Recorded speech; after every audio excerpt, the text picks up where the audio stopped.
entertainment purposes only. My mama son, I'ma get y'all right, and I ain't finna fool y'all motherfucker. I'ma tell you the truth. You understand me? So why you celebrate the day that you don't know the origins of? Maybe you do, or if you do, you don't know the full origins. Nobody does. You can go look up many videos as you want. They telling you what April Fools can be, but they don't really tell you what April Fools is. I did my best research and digging to go find the best explanations for what this foolish day is. The day to lie. Who made that day? Don't even make sense. A day that the people who didn't recognize that the world changed, them supposed to be the fools, because the world changed when they changed the calendar. Do y'all research and digging on the calendars and all of that stuff on how they changed it, made the new year January 1st when it's really supposed to be when the grass and shit grow and all that, you know what I'm saying, marching. Look at her. Don't be fooled by this foolishness, and don't use this day to lie. The nature fools you, the world fools you, television fools you, the news fools you. And go do your research on how the court gestures was the only one that can speak up in court and can speak up everybody's mind. Just the court gesture. He can speak everybody's mind. What they wanted to say that they couldn't say, the court gesture is the one that can say that. And guess what he was? A fool. And you know what that bring me to? When they said God will only protect fools and babies.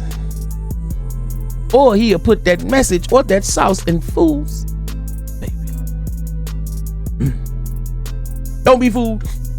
Let's dig. Participants wore disguises.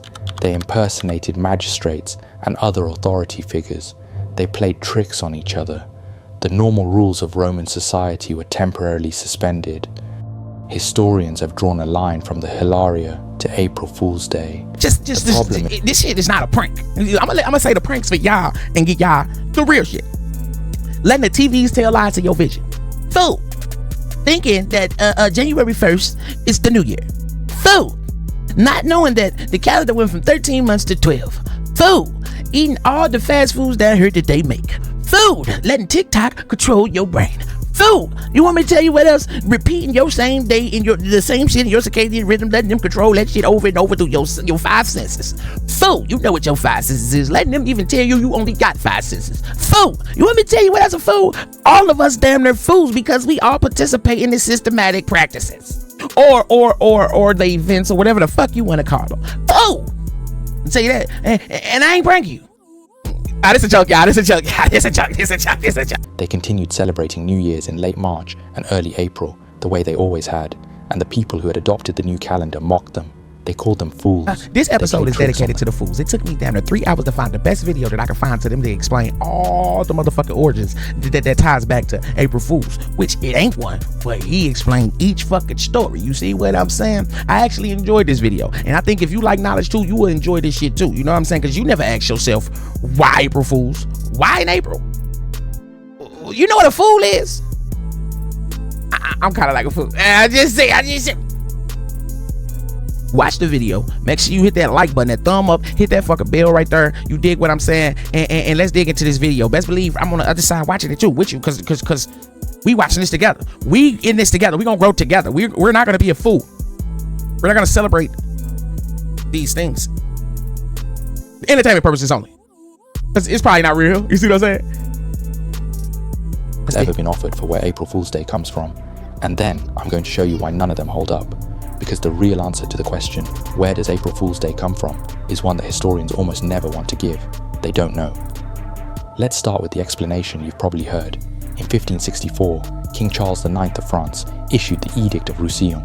Among its provisions, the edict moved the official start of the French legal year from the end of March to January 1st. This change was reinforced in 1582 when Pope Gregory XIII introduced the Gregorian calendar, the calendar most of the world still uses today, which also established January 1st as the start of the new year.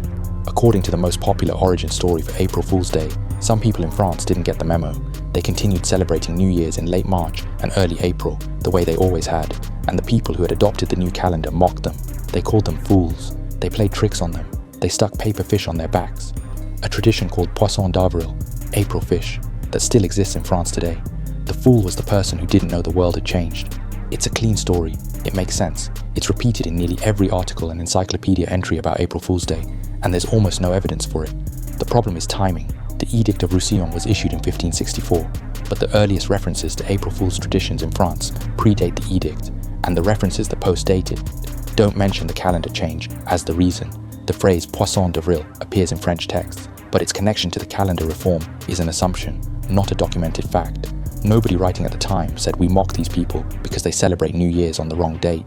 The connection was made centuries later by historians looking for an explanation and finding one that seemed to fit. There's also a geographical problem.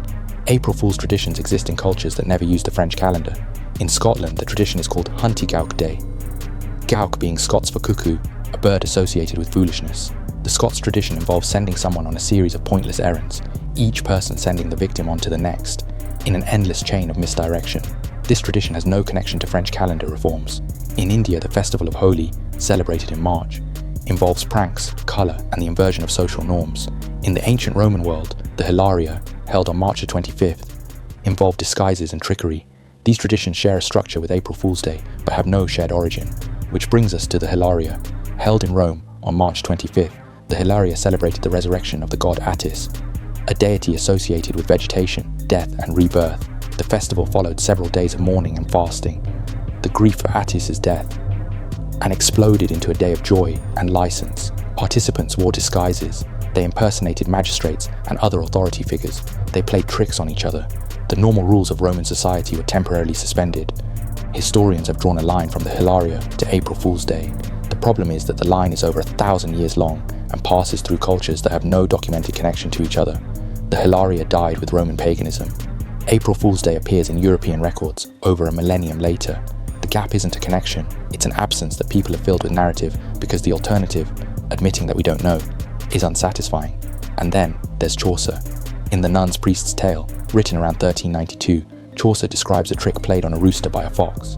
The tale includes a line that appears to date the trick to sin March began 30 days and 32 days since March began, which would be April 1st. Some scholars have cited this as the earliest reference to April Fool's Day in English literature, but the line is textually disputed. It may be a scribal error. The original manuscript is ambiguous, and even if the date is correct, the passage describes a fox tricking a rooster, not a human tradition of pranking on a specific date. It's suggestive. It's not proof.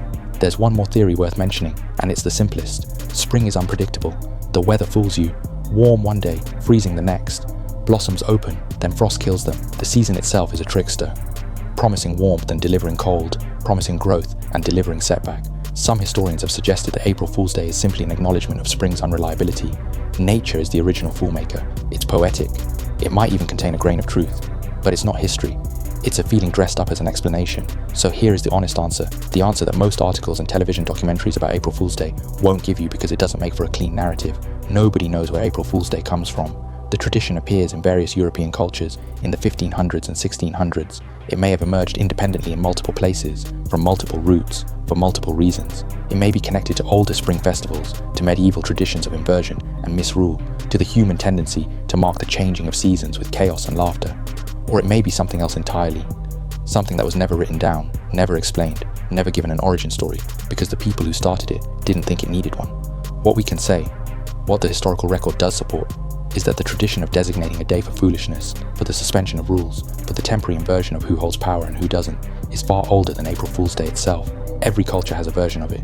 Every civilization, at some point, has set aside time for the trickster. In Norse mythology, that trickster was Loki, the shapeshifter, the chaos god, the uninvited guest who arrived at the banquet of the gods and set in motion the end of the world. In West African tradition, the trickster is Anansi, the spider who outsmarts gods and kings through cunning and story. In Native American folklore, Coyote, the trickster who creates and destroys, who teaches through deception, whose gifts always come with a cost. In medieval Europe, the trickster wore a jester's hat and stood in the court of the king, the only person in the room with permission to say what everyone else was thinking. The fool is ancient, the fool is universal. April Fool's Day is just one address where the fool happens to live, but the most direct ancestor of April Fool's Day, the tradition that most clearly shows you what the fool was before it became a prank on the internet, comes from inside the church itself. And what happened during that tradition was so extreme that the Pope tried to ban it, repeatedly, for centuries, and failed. Chapter 2, The Feast of Fools. I covered this briefly in my Mardi Gras video, but it deserves a deeper look here, because the Feast of Fools is the closest thing we have to a direct ancestor of the tradition we now call April Fool's Day. And what happened during it was so bizarre that when I first read the historical accounts, I had to check I wasn't being pranked myself. Imagine this. It is late December, somewhere in medieval France. The year might be 1200, or 1300, or 1400. The feast persisted for centuries, so the exact year doesn't matter. What matters is the cathedral, the great stone nave, the altar, the crucifix, the candles, the silence that normally fills a sacred space where the faithful kneel and pray, and the priests conduct the rituals that connect the mortal world to the divine. Now fill it with chaos. The sub-deacons, the lowest ranking members of the clergy, the men who spent the entire year in submission to their superiors, carrying books and lighting candles and doing whatever they were told, have taken over. For one day, they rule. They have elected a mock bishop, in some cathedrals, a mock pope. They have dressed him in vestments, real vestments, the sacred garments of the church, and seated him on the bishop's throne. He blesses the congregation, he gives absurd commands, he speaks in a voice that parodies the bishop's solemn tones, and the congregation roars. The vestments are worn inside out. Some of the clergy have come dressed in women's clothing, others have come in their underwear. The incense censers, the sacred vessels used to fill the cathedral with the fragrance of holiness, have been filled with old shoes. The cathedral stinks of scorched leather. A donkey has been brought into the church. In some accounts, the donkey is seated near the altar. In others, it is led in a procession through the nave while the congregation brays. The prose of the ass is sung, a hymn to the donkey, set to the melody of a church chant, with the refrain hee-haw, hee-haw, replacing the sacred responses. The clergy roll dice on the altar.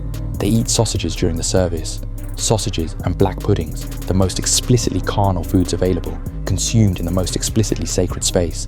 They sing bawdy songs where hymns should be. They pour water on each other. They run through the cathedral shouting. This was not a riot. This was not a spontaneous outbreak of disorder. This was a scheduled event.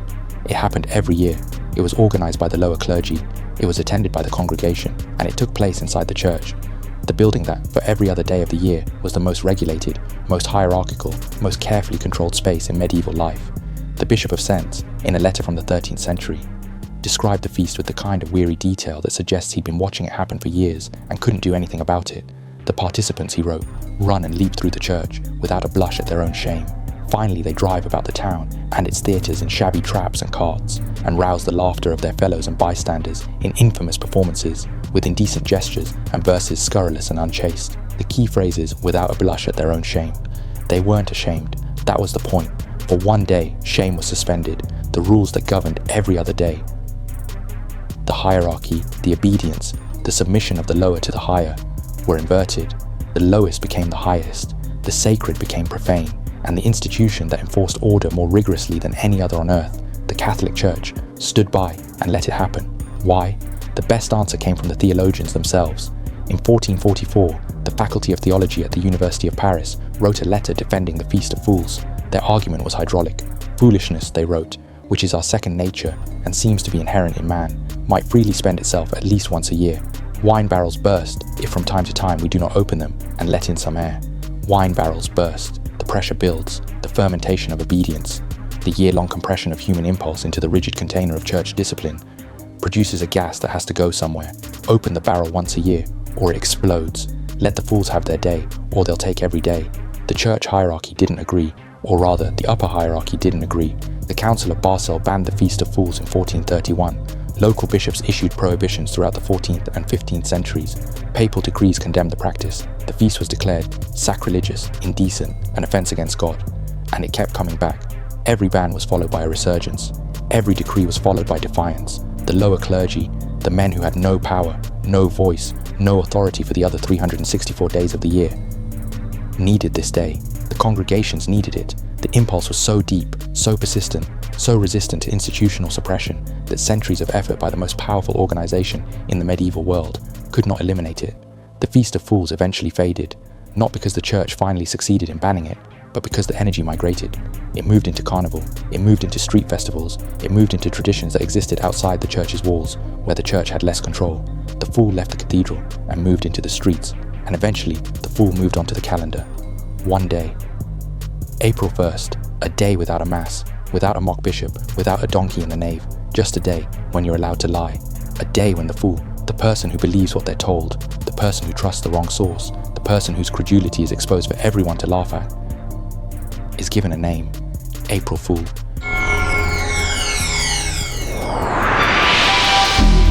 Test your might.